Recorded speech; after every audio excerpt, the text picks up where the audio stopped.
This is the Nokia 9 PureView, HMD's first serious camera phone effort since they took over the helm of Nokia Mobile in 2016. I think I've watched every single review of this phone on YouTube when it first came out, and I can safely say I don't think any of them got it perfectly right. So since I've been using the Nokia 9 as my daily driver since it came out in April 2019, I thought I'd give it a shot and do a proper full camera review. So this is my camera phone review of a phone that's just as brilliant as it is flawed.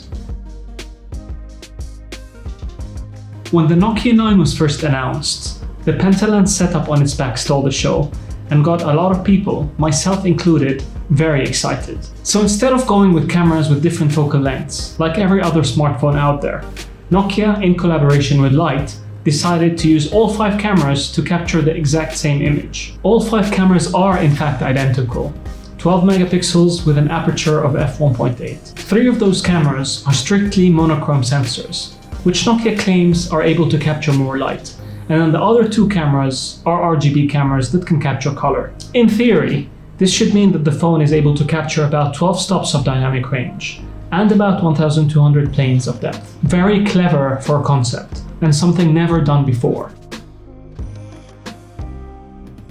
The software is what's supposed to enable you to get the best out of the 5 camera lens setup. And it delivers. Well, kind of. It has good manual controls and allows you to capture very detailed raw images. This allows you to edit the images later, and you'll be able to get some of the details that might have been lost if the image was captured with only 1 camera. You can also turn on depth effect, which allows you to adjust bokeh images after they're captured. Other than that, it has all the modes that you expect out of a modern smartphone, like panorama, slow-mo, time-lapse, and a unique monochrome mode. The main problem is that it's slow, like very, very slow.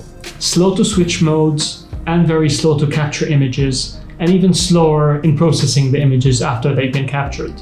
And I genuinely don't believe that a faster processor would have helped much, because I think the main reason this happens is due to optimization, or lack of. And worst of all, the camera interface freezes, like a lot. It's an incredibly frustrating experience half the time, and almost completely ruins the phone for me. Well, you might say, Abdullah, maybe your phone is defective. And I'll respond by saying that I've talked to a lot of Nokia 9 owners, and they've all complained about similar things. So what's the point of having so many cool and unique features that you can't really use? And unfortunately, I don't think any of these issues are going to be fixed anytime soon. Anyways, let's see what the Nokia 9 can do. So let's have a look at the images that the phone can capture. The first thing you'll notice is the images are very well balanced. So the colors are very, very realistic. This is not a phone that likes to overexpose images or tries to oversaturate images. So it creates images the exact same way your eyes see them, which is great because it resembles professional cameras when it comes to color science. The details are also quite good, although if I have to complain about something, I'd say that the images tend to be a bit too over-sharpened. This is how the default JPEG output is on this phone. But this also means that cat pictures, for example, look amazing because the texture of the fur really stands out. But what I love is how balanced the pictures are. Usually the colors are just very neutral, very nice. The images are all well lit, well exposed, the dynamic range is great. This is a very difficult color on the BMW, but the phone gets it perfectly right.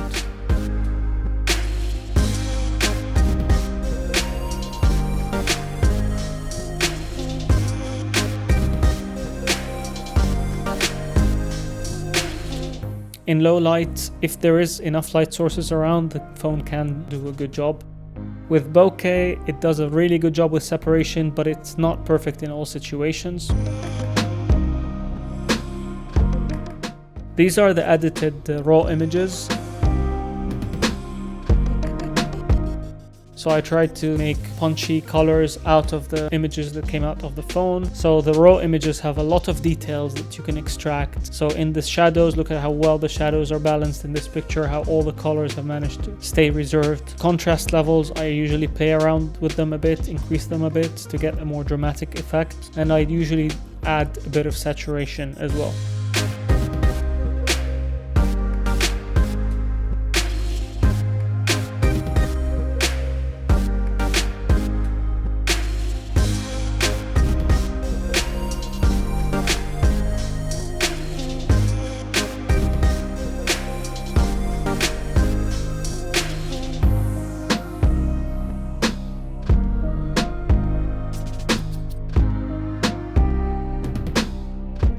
So these images would look a lot more appealing to most people if you were to just show them. So this picture is before editing, this picture is after editing. You completely change the tone of the image.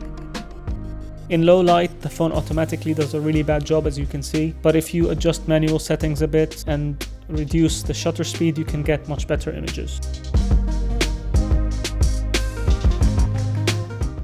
Where do I start? I'm very frustrated with the Nokia 9. Not because it's a terrible camera phone by any means. On the contrary, I actually think it might be one of the best camera phones released over the last 2 years. The problem is it just doesn't work almost half of the time. And when it does, it captures such stunning images. The colors it produces are so natural, the dynamic range is excellent, and the bokeh effects are class-leading. JPEG images tend to be a bit too over-sharpened for my liking, and in low light, the phone chooses very dumb settings for some reason. You have to use manual mode in low light, and you definitely need to learn how to edit raw images to get the best out of this phone. If you know how to do that, you'll be absolutely amazed by what this phone can do. Details that you thought were lost in the shadows or in a bright area in the image can be reclaimed, almost like magic.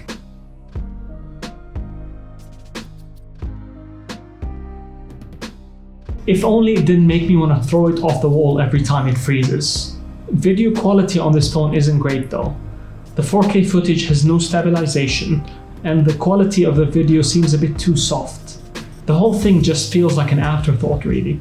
Its only redeeming quality is that the audio captured is excellent. I'm truly disappointed that we might not get a phone like the Nokia 9 PureView in the future, as that's truly a shame. The concept clearly works, and it has huge potential, but the implementation here lets it down massively. Can you imagine the same concept, but with better processing, optical image stabilization on the cameras, as well as larger sensors? If only.